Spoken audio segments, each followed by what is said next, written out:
Esophageal atresia and tracheoesophageal fistula is the congenital malformation among children.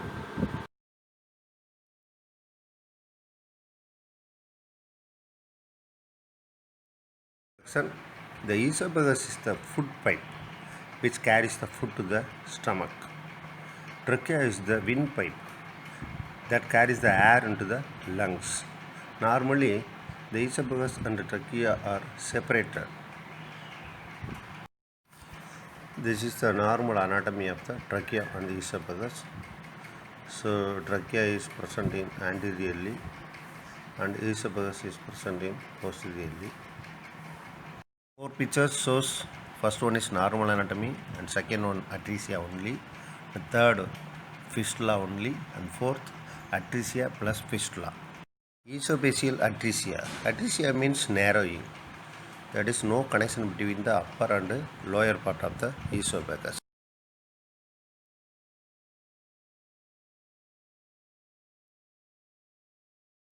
Tracheoesophageal fistula is an abnormal connection between the esophagus and the trachea.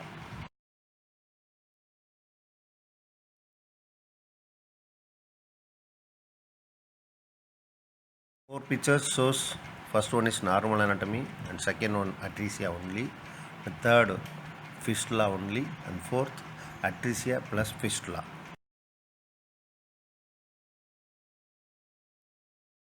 Epidemiology. So both sexes are equally affected and it is common among 1 in 3,500 live births. So usually it is associated with other congenital malformation like cardiac defects. The exact cause is still unknown, but it can be associated with low birth weight babies and maternal polyhydramnios, the condition with high amniotic fluids and advanced maternal age. Syndrome is a condition that is anomalies, combined anomalies of vertebral, anorectal, cardiac, tracheal, esophageal, renal, radial and limb.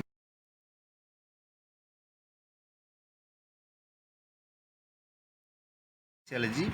On fourth week of gestation, from the embryonic foregut, laryngeal tracheal groove develops. It divides and forms trachea anteriorly, esophagus posteriorly.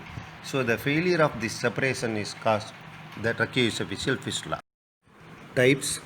There are 5 types in TEF. Type 1, esophageal atresia without fistula. The incidence is 7%.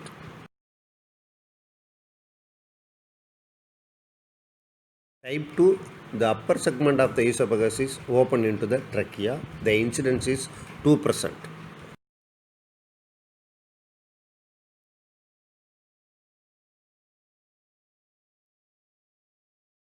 Type 3 is a common one. Lower segment of the esophagus is connected to the trachea. The incidence is 80 to 90%.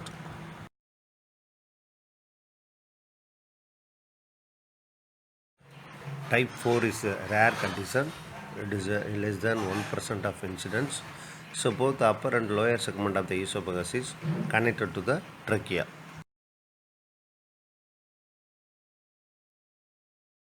Type 5 is otherwise called as H type because the trachea and the esophagus is connected as English letter H. The incidence is 4%. So this is the clear picture of normal anatomy and atresia with a fistula. I mean proximal and distal and double and single atresia and single fistula. Clinical manifestation. The neonate with esophageal atresia has frothing and bubbling at the mouth and nose after birth.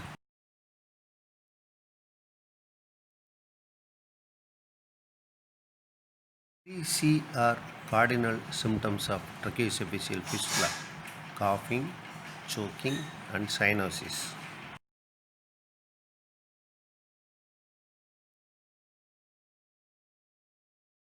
Regurgitation, that is backflow of feed and sometimes leads to aspiration. The aspiration of gastric contents via the distal fistula causes more damaging pneumonitis.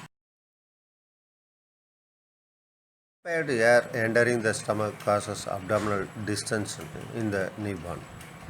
Nasal flaring and expiratory grunting is also another clinical manifestation of TEF. Inability to pass nasogastric tube in the newborn suggests esophageal atresia. So, coiled feeding tube in the esophageal pouch revealed in plain radiography, and esophagogram with contrast medium injected under pressure can show the defect. Management: initially you should maintain the patent airway, and also preventing the aspiration of secretions are more important.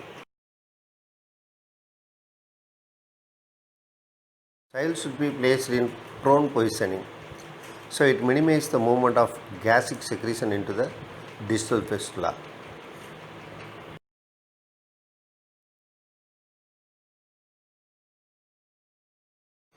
Esophageal suctioning, so it minimizes the aspiration from a blind pouch and prevent the aspiration pneumonia. Surgical correction: surgical ligation of TEF and primary end-to-end anastomosis of the esophagus are performed. Now, thoracoscopic surgical repair is considered. This is the surgical procedure. The lower end is disconnected from the trachea and connected with esophagus.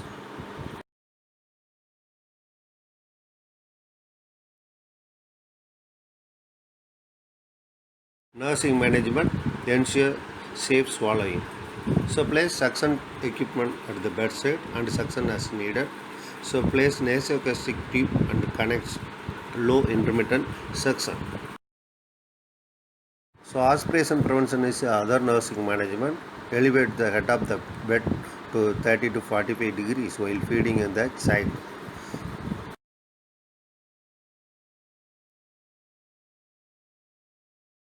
Then routine nursing management of intravenous fluids should be sorted as prescribed by the physician.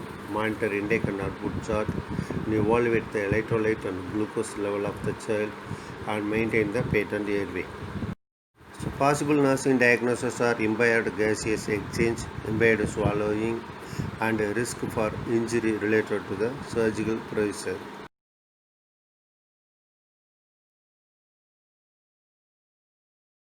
Anxiety related to difficulty swallowing, discomfort due to surgery, and altered family process, and risk for aspiration related to difficulty in swallowing. I hope this video presentation will help in your academic activities. Thank you.